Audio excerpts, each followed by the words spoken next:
to the channel, everyone. James here from JVC Paints. Today I've got a bolt action update for you guys today. Another obscure army. This is the Royal Yugoslav Army of World War II. The manufacturer is Warlord Games. I'll have a link below in the description. It's a pretty sizable army. As you can see, I think there's about 60 figures or so in here.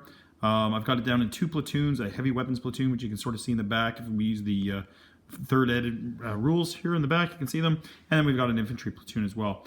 But yeah, just a brief about this army. I didn't really know much about this army myself. But basically, in a nutshell, the Yugoslavs joined the Axis. There was a coup d'etat which deposed the monarch, and then the Germans invaded and basically, cleaned the floor with them after about a week. The Yugoslavs, basically along ethnic lines, you had the Slovenians, the Croats, and the Bosnians.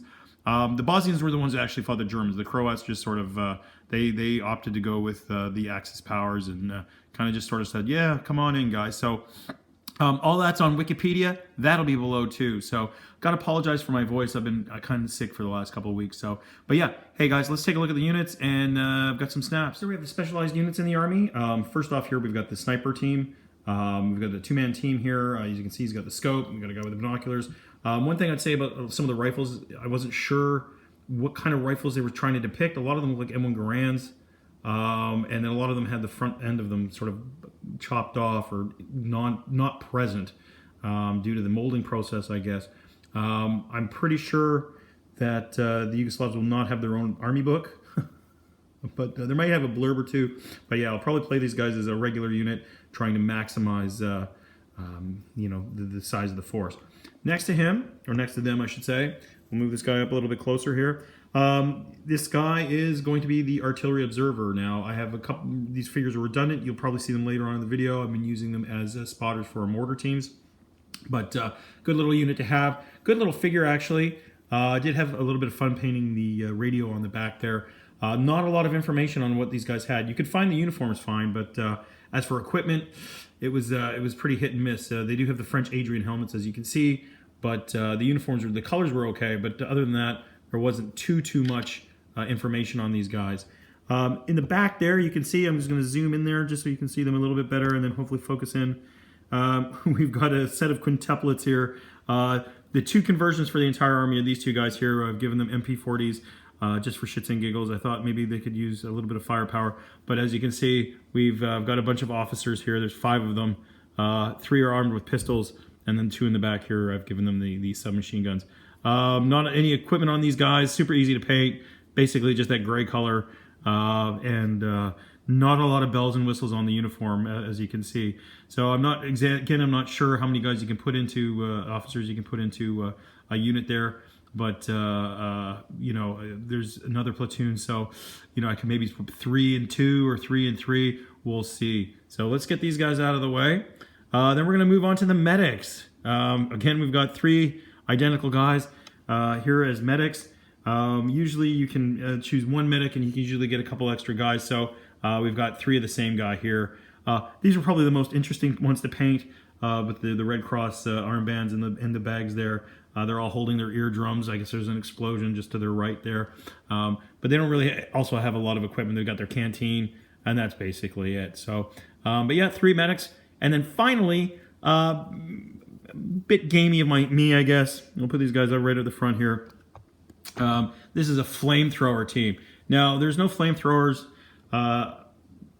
on the actual army that you can buy from Badger Games, but these are actually Siamese soldiers. But the uniforms are pretty much identical, and I thought, well, I'm ordering, I may as well get a flamethrower. So these are actually Siamese soldiers. They're not conjoined, but they are from the Siamese army that fought the Japanese in 41 and 42. A little bit different on the equipment in the back, as you can see. Same canteen, but they don't have a backpack that most of the infantry guys, like this guy here, spotting for the sniper has. So don't know how I'd shoe them in. I don't know if they have an engineering platoon that would have something like that, but just for a fun game, I think these guys would be great. Here we have 2 of the infantry squads. They are both 7-man squads, 7 men strong. I'll probably play them as regular, I'm assuming. So basically, each of these squads is pretty much identical. We've got an NCO here with a submachine gun. We've got the LMG guy here with the loader, and we got another 4 guys rounding out the unit. Same over here. As for the poses, they only have 2 light LMG poses. They've got the guy running here, and they've got the prone guy here. The loader's kind of cool. This loader's kind of cool. The thing with if you do get this kit, the prone LMG guy is a little bit tricky to get him to go flush with the base, so he's not sort of pointing in all kinds of weird directions. So there's a lot of putty work on this base here, but I think I pulled it off here. So I'll put some snaps of these guys up, but before I do that, I'm going to show you the other 2 units that I have for here are the 6-man strong infantry sections. First up here we've got the NCO here with his SMG. We've got an LMG guy here, a loader, 3 riflemen, and over here it's pretty much redundant with the exception of the NCO who's only got a rifle. Now I was limited to choice with the figures because of what they had on the website, and you only got 4 guys per pack. So I got a couple of the NCO packs, but it was like one SMG, 1 rifle. So you'll see, like for example, this NCO is basically this guy over here. So maybe this guy's a sergeant, this guy's a corporal, this guy's a sergeant, but lost his SMG. As for the carving, the sculpting of these figures, a couple things I'd like to say. The faces were spot on. The guy who sculpted these did a fantastic job on the faces. The faces were really, really good to paint. They were a lot of fun to do. The one thing I would say, though, is that there's some pretty strange scaling here. For example, this rifle, if you take a look at it, it would come up to almost his armpit like that, when it should only be down to his waist. Same with the SMG here. To me, this is almost like a 1/35th scale Beretta. So that was one small thing I noticed, but these are only wargaming figures, so it's not a really, really big deal, but it's just something I kind of noticed. But overall, the sculpts were okay. I did enjoy painting them. They were pretty easy to do, only a couple of colors. So let me take some photos of these guys as well. This is the heavy weapons platoon of the Army. First up, we've got a mortar. Could be a medium or a heavy mortar. It looks more like a medium one, but it was sold as a heavy mortar. And seeing as these guys don't really have a lot of punch for even a early mid-war Army, I would probably want to play it as heavy, but it would depend on the points, I guess. But we've got a 3-man crew here, as you can see, and we've got a spotter here. So definitely would not be inexperienced. I would probably play them as regular to keep the points down. Regular heavy mortar is what I'm thinking I'd like to do. And here in the center, we've got 2 medium machine guns and the officer. So the officer, just the lone guy, we'll probably leave him in the back to sort of give some moral support. What I've done, though, let me just move him out of the way.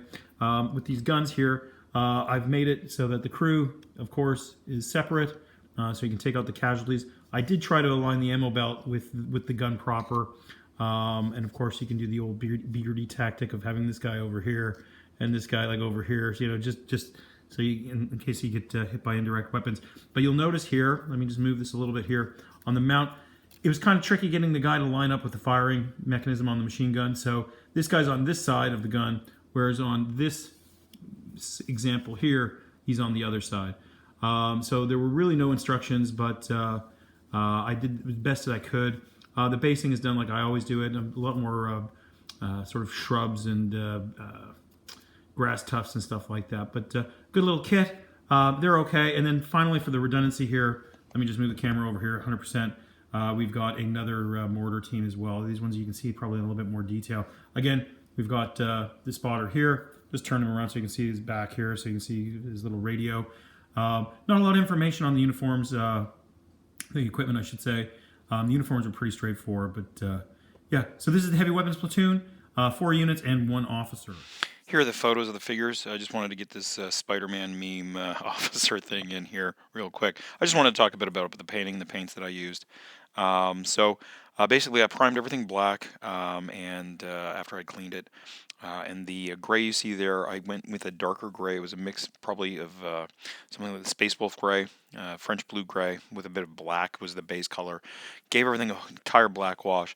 Did the French blue gray or the Space Wolf gray on top of that, and then a little bit of a lighter gray, a sky gray as the highlight. Black wash again, and then redid the highlight. The flesh I did like I always do, maroon, 1 highlight, red, brick red wash, and then super highlights on top of that. The equipment, the leather work is basically brown, maroon first I should say, with a brown and then a burnt sienna highlight on it. I did endeavor to do some of the shoelaces. I don't know if you can see that on some of these guys, and I mean I did all the faces as well. They were fun to paint. I mean I enjoy painting, and I really enjoyed painting these guys.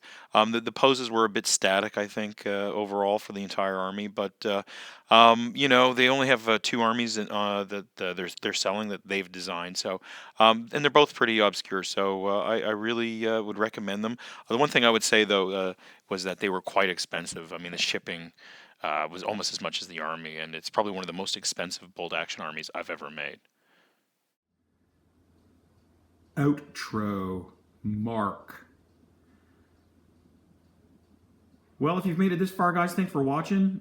This is probably the last bolt action update I do for this year for sure. Might be the last video I do for this year too. I am scheduled to do the SplatterNatter with Crown of Command, Josh. Hopefully this weekend. Trying to get our schedules to sort of mesh was kind of being a little bit difficult. I've been busy with work and I've been sick, and he's got stuff he's got to do too, and blah blah blah blah blah blah blah. But I do have a lot of stuff painted. I got a lot of basing, got a lot of ancient stuff in the pipeline, and I do have some bold action stuff as well. So, anyways, guys, if I don't put up another video, I want to wish you all a Merry Christmas and a Happy New Year. All the best in 2026. Keep your stick on the ice and keep those brushes moving. Bye bye.